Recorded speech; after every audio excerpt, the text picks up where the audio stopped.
फरजो गुर्जर देशे भात जो, फरजो फरजो गुर्जर देशे भात जो, फरजो गुर्जर देशे भात जो, फरजो गुर्जर देशे भात जो। हे फरजो फरजो गुर्जर देशे भात जो, तारणना भोजन मां सौने नोतरो। फरजो फरजो गुर्जर देशे भात जो, तारणना भोजन मां सौने नोतरो।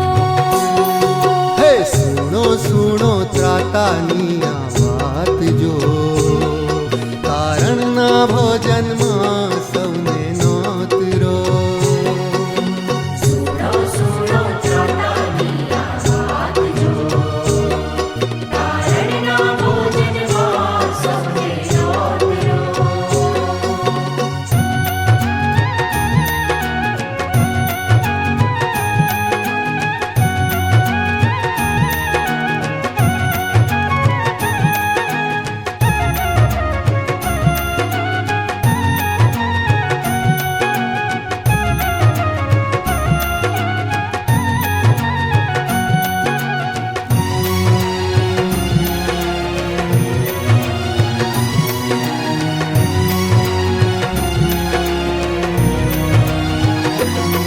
हे जाजो जाजो शहरों ने सौगाम जो, जाजो जाजो शहरों ने सौगाम जो, जाजो जाजो शहरों ने सौगाम जो, जाजो जाजो शहरों ने सौगाम जो। हे जाजो जाजो शहरों ने सौगाम जो, तारणना भोजन मां सौने नोतरो। जाजो जाजो शहरों ने सौगाम जो, तारणना भोजन मां सौने नोतरो। हे सुनो सुनो त्रातानी आ वात जो, तारणना भोजन मां सौने नोतरो। सुनो सुनो त्रातानी आ वात जो, तारणना भोजन मां सौने नोतरो।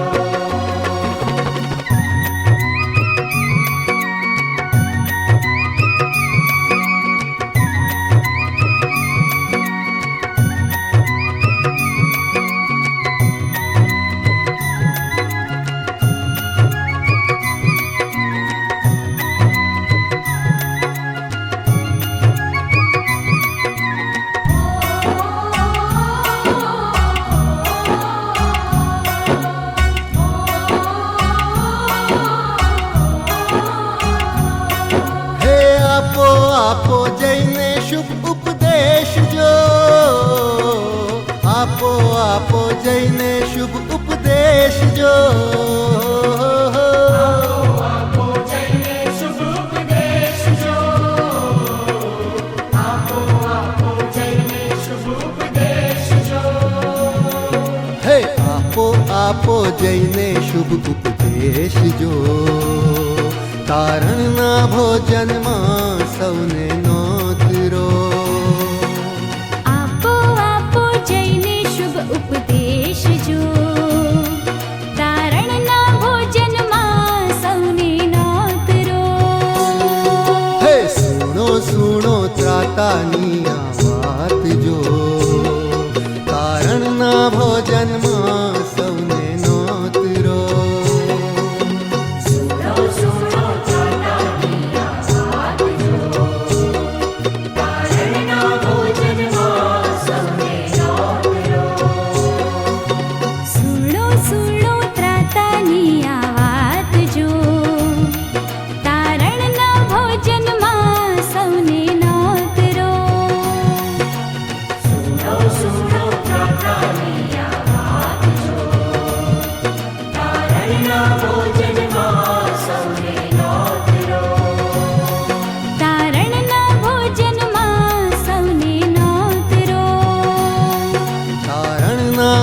ભોજનમાં સૌને નોતરો. નારાયણના ભોજનમાં સૌને નોતરો. તારણના ભોજનમાં સૌને નોતરો. નારાયણના ભોજનમાં સૌને નોતરો.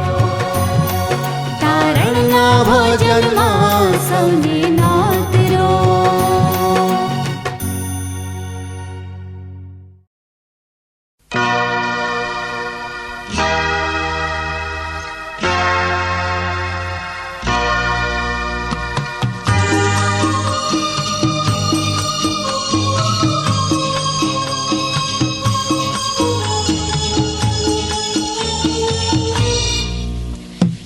महिमा से तू जो भरा हुआ, ज्योति में सदा रहने वाला, मनुष्यों में होने जन्म लिया, फिर से यीशु जग में तू आएगा, आएगा यीशु आएगा, फिर से यीशु जग में तू आएगा, मनुष्यों में तूने जन्म लिया, फिर से यीशु जग में तू आएगा.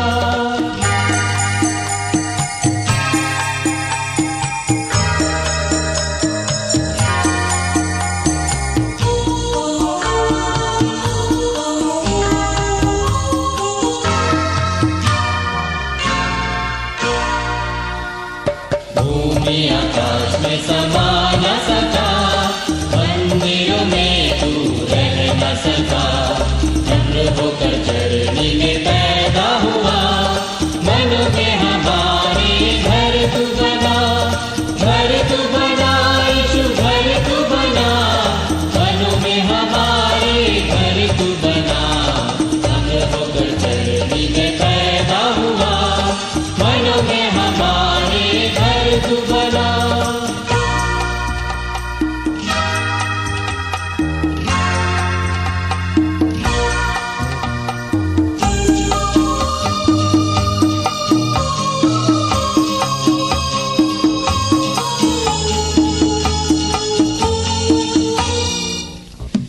प्रेम में आकर तू ही बसा, लोगों को अपने लिए फिरा, अग्नि अगाधन में तू ही दिखा, फिर से यीशु अपना जलवा दिखा, जलवा दिखा यीशु जलवा दिखा, फिर से यीशु अपना जलवा दिखा, अग्नि अगाधन में तू ही दिखा, फिर से यीशु अपना जलवा दिखा.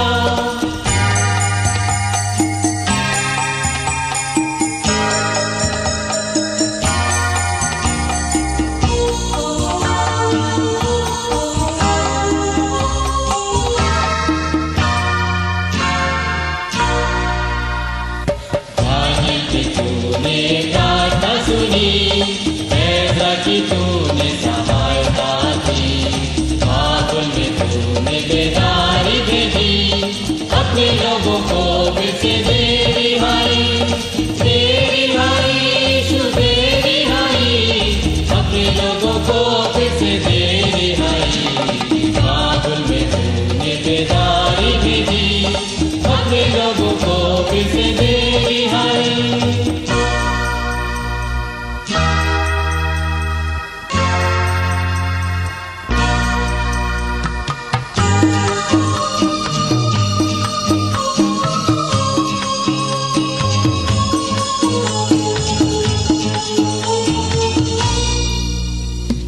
तू ही हमारा राजा है, तू ही मुक्ति दाता है, फिर से आने वाला है, प्यारे प्रभु यीशु तू जल्दी आ, जल्दी आ यीशु जल्दी आ, प्यारे प्रभु यीशु तू जल्दी आ, फिर से आने वाला है, प्यारे प्रभु यीशु तू जल्दी आ.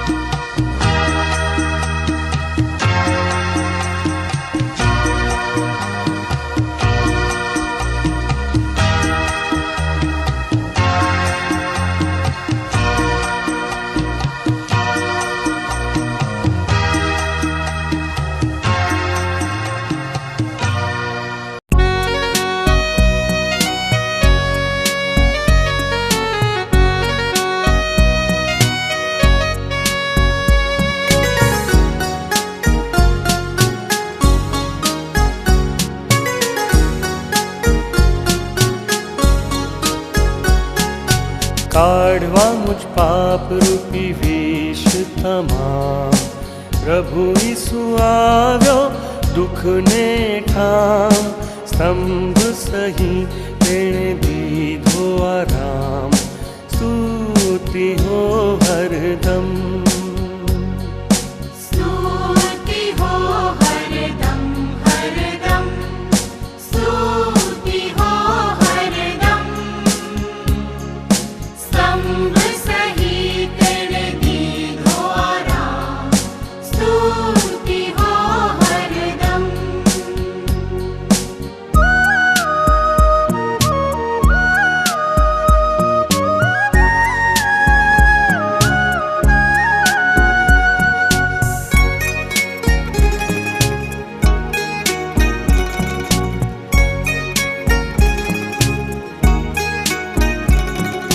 કાલવરી પર થયો તે કુરબાન રુધિરની ધારથી છે આશીષ દાન પાપી શું થાય તેમાં કરી સ્નાન સ્તુતિ હો હરદમ स्तुति हो हरदम हरदम स्तुति हो हरदम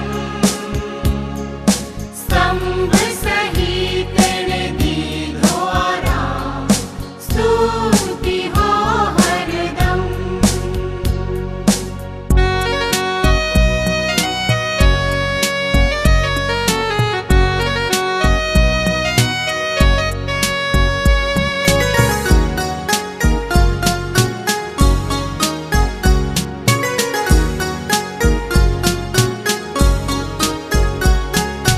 તેવી અજાયબ અનુપમ પ્રીત પાપી કાજે થયો પ્રાયશ્ચિત મુક્ત કરે નિજ લોહી થકી સ્તુતિ હો હરદમ આજની ઓનલાઈન બાઇબલ સ્ટડીમાં આપ સૌનો આવકાર કરું છું. સૌ પ્રથમ તો ઈશ્વર પિતાનો આ તકને માટે આભાર માનું છું. બિશપ સાહેબ, અધિકારીગણ, સ્થાનિક પાળક સાહેબ રેવ દિલીપ નિવનામા સાહેબ કે જેઓએ મને આ તક પૂરી પાડી તેઓનો પણ આભાર માનું છું. તે સાથે બાઇબલ અભ્યાસમાં જોડાનાર આપ સૌનો પણ આભાર માનું છું. આશા રાખું છું કે આજની આ બાઇબલ સ્ટડી આપણ સર્વને માટે નવું દર્શન પમાડનારી બની રહે. આપણે પવિત્ર શાસ્ત્ર બાઇબલમાંથી વાંચન કરીએ. ગીતશાસ્ત્ર તેનો પહેલો અધ્યાય 1 થી 6 કલમ. ગીતશાસ્ત્ર 1 1 થી 6 કલમ. જે માણસ દુષ્ટોની સલાહ પ્રમાણે ચાલતો નથી, જે પાપીઓના માર્ગમાં ઊભો રહેતો નથી અને જે નિંદાખોરોની સાથે બેસતો નથી, તેને ધન્ય છે. પણ યહોવાના નિયમશાસ્ત્રથી તે હર્ષ પામે છે અને રાત દિવસ તે તેના નિયમશાસ્ત્રનું મનન કરે છે. વળી તે નદીની પાસે રોપાયેલા ઝાડના જેવો થશે, જે પોતાના ફળ પોતાની ઋતુ પ્રમાણે આપે છે અને જેના પાંદડા કદી પણ ચીમળાતા નથી. વળી જે કંઈ તે કરે છે તે સફળ થાય છે. દુષ્ટો એવા નથી, પણ તેઓ પવનથી ઉડતા ફોતરા જેવા છે. ન્યાયાસન આગળ દુષ્ટો ટકશે નહીં અને ન્યાયીઓની સભામાં પાપીઓ ઊભા રહી શકશે નહીં. કેમ કે યહોવા ન્યાયીઓનો માર્ગ જાણે છે, પણ દુષ્ટોના માર્ગનો નાશ થશે. તો આવો આપણે વચનોના અભ્યાસમાં જઈએ તે પહેલાં પ્રભુની સહાય માંગીએ, પ્રાર્થના કરીએ. પ્રભુ, અમે તમારો આભાર માનતા તમારી વિશેષ કૃપા ચાહીએ છીએ. તમારા વચનોનો અભ્યાસ કરવા માટે તમારા આત્માની દોરવણી આપજો અને તે દ્વારા અમે તમારો મહિમા જાણી શકીએ, તમારા વચનોનો મર્મ સમજી શકીએ. તે માટે તમારી કૃપા થવા દો. તમારા પ્રેમાળ હાથોમાં સોંપાતા પ્રભુ ઈસુ ખ્રિસ્તના નામમાં પ્રાર્થના સાંભળો અને સ્વીકાર કરો. આમેન. વહાલાઓ, ગીતશાસ્ત્રના પુસ્તકથી આપણે અજાણ્યા નથી. તેમાંય ગીતશાસ્ત્ર એક તો લગભગ બધાને મોઢે આવડે છે. ગીતશાસ્ત્રનો પ્રથમ અધ્યાય એ ખૂબ જ રસિક છે, ખૂબ જ ટૂંકો અને સુંદર અધ્યાય છે. તેમાં કુલ 6 કલમો આવેલી છે. પહેલી 3 કલમો એ હકારાત્મક બાબતો દર્શાવે છે, જ્યારે બાકીની બીજી 3 કલમો એ નકારાત્મક બાબતો દર્શાવે છે. આ અધ્યાયનો અભ્યાસ કરતા પહેલાં હું કેટલીક બાબતો આપને જણાવવા માંગુ છું કે ગીતશાસ્ત્રના પુસ્તકમાં આપણે જાણીએ છીએ તે પ્રમાણે કુલ 150 અધ્યાયો કે ગીતોનો સમાવેશ કરવામાં આવ્યો છે. એ બધામાં ગીતશાસ્ત્રનો પહેલો અધ્યાય એ આત્મિક રત્ન સમાન છે. અભ્યાસકોના મત પ્રમાણે ગીતશાસ્ત્રમાં કુલ 2460 કલમો આવેલી છે, એટલે કે 40,000 જેટલા શબ્દો છે. આ પુસ્તકમાં ઈશ્વર સ્તુતિ, આરાધનાની વાતો પણ છે. એની સાથે સાથે એમ પણ લખેલું છે કે જીવન કઠણ છે, મુશ્કેલ છે, પણ તે સર્વમાં ઈશ્વર મહાન અને સારા છે. જીવન તો મુશ્કેલીઓ, સમસ્યાઓ, વિટંબણાઓથી ભરપૂર છે, પરંતુ ઈશ્વર તો સારા છે, ભલા છે. કોઈ એક સમયને માટે સારા છે એમ નહીં, પણ દરેક સમય માટે સારા છે, ભલા છે. જે બાબતો આપણને ગીતશાસ્ત્રના પુસ્તકમાં આપણે જોઈ શકીએ છીએ. ગીતશાસ્ત્રના પહેલા ગીતના કર્તા કોણ છે તે ચોક્કસ નથી, પણ મોટાભાગના ગીતો એ દાઉદ રાજાના લખેલા છે. બીજા કેટલાક ગીતો એ મૂસાના લખેલા છે. વળી બીજા કેટલાક ગીતો એ કોરાહના દીકરાઓના લખેલા છે. અને બીજા કેટલાક કવિઓએ પણ આ ગીતો લખેલા છે. ગીતશાસ્ત્રને કુલ 4 ભાગમાં વહેંચવામાં આવ્યું છે. તેમાં 1 થી 41 અધ્યાય એ પહેલા ભાગમાં આવે છે, અને ગીતશાસ્ત્રનું પહેલું પુસ્તક એ 1 થી 41 અધ્યાયમાં પહેલા ક્રમે છે. ગીતશાસ્ત્ર તેનો પહેલો અધ્યાય, ત્યાં જે શરૂઆત કરવામાં આવી છે તે ખૂબ જ અદ્ભુત છે. તેમાં સાચી સંગત કે સાચી પસંદગીની વાત કરવામાં આવી છે. પવિત્ર શાસ્ત્ર બાઇબલમાં 2 બાબતો અવશ્ય જોવા મળે છે. એક સારી બાબત, તો સામે ખરાબ બાબત. ઈશ્વરનો આશીર્વાદ જોવા મળે છે, તો તે સાથે ઈશ્વરનો ન્યાય પણ જોવા મળે છે. અંધારું જોવા મળે છે, તો એના પછી અજવાળું પણ જોવા મળે છે. ઉત્પત્તિના પહેલા અધ્યાયમાં આપણે જોઈએ છીએ કે પૃથ્વી પર અંધારું હતું, અને ઈશ્વરનો આત્મા પૃથ્વી પર હાલતો હતો, અને ઈશ્વરે કહ્યું અજવાળું થાવ, અને અજવાળું થયું. યોહાનની સુવાર્તામાં પણ આપણે જોઈએ છીએ કે પ્રભુ ઈસુ ખ્રિસ્તના આગમનને માટે લખવામાં આવ્યું છે કે આદિએ શબ્દ હતો, અને શબ્દ દેવની સંગાતે હતો. એ શબ્દ તો ઈશ્વર પોતે હતા, અને ઈશ્વરે અજવાળાનું નિર્માણ કર્યું. જે અજવાળું હતું તે એટલે પ્રભુ ઈસુ ખ્રિસ્ત. એટલે પ્રભુ ઈસુ ખ્રિસ્ત 2000 વર્ષ પહેલાં અજવાળું બનીને આવ્યા, પણ અંધારાએ આ અજવાળાનો અસ્વીકાર કર્યો. માટે જ યોહાન કહે છે કે તે પોતાના લોકો પાસે આવ્યો, પણ લોકોએ તેનો સ્વીકાર ન કર્યો. અને એ જ સુવાર્તા મિશનરીઓ મારફતે આપણા દેશમાં આવી, અને એ સુવાર્તાને આપણા વડવાઓ, આપણા પિતૃઓએ સ્વીકારી, અને પ્રભુ ઈસુની સુવાર્તાનો સ્વીકાર કરીને અત્યારે આપણે 4 થી 5મી પેઢીના વિશ્વાસીઓ તરીકે ઓળખાઈએ છીએ. જૂના કરારમાં ઉત્પત્તિમાં અજવાળું, અંધારું, યોહાનની સુવાર્તામાં પણ અજવાળું, અંધારું એ જોવા મળે છે.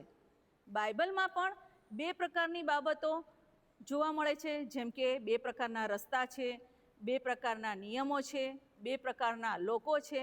અને અહીં આ અધ્યાયમાં પણ 2 પ્રકારના નિર્ણયો છે.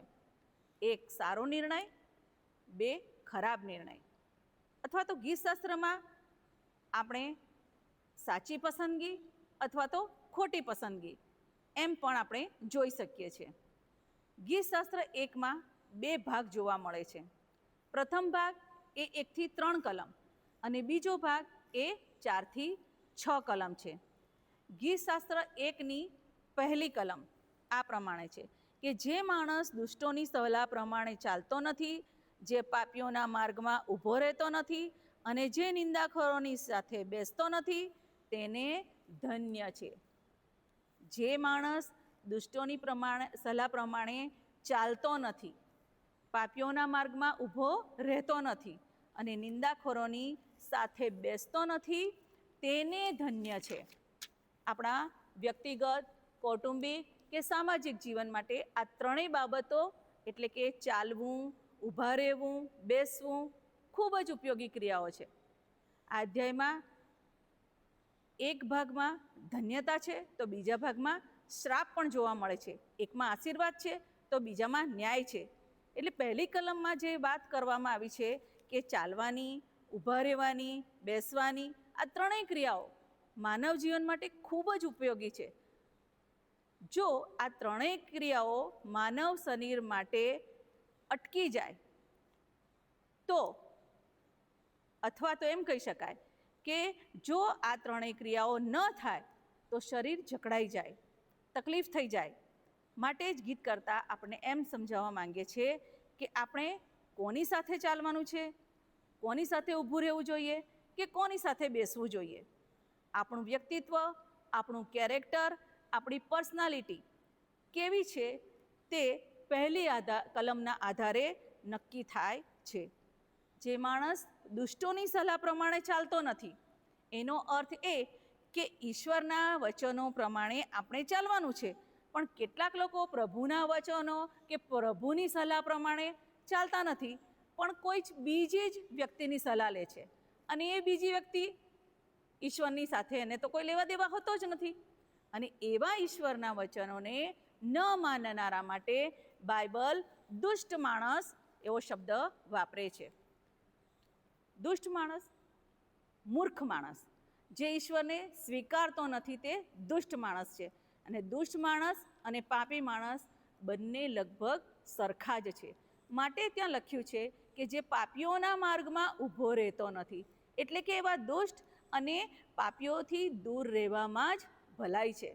આજના સોશિયલ મીડિયાના સમયમાં ફેસબુક, વોટ્સએપ, ઇન્સ્ટા જેવા માધ્યમથી આપણે સાવધ રહેવું જોઈએ. ઘણીવાર આ માધ્યમો દ્વારા પણ આપણે ખોટા માર્ગે આપણે ચડી જતા હોઈએ છીએ.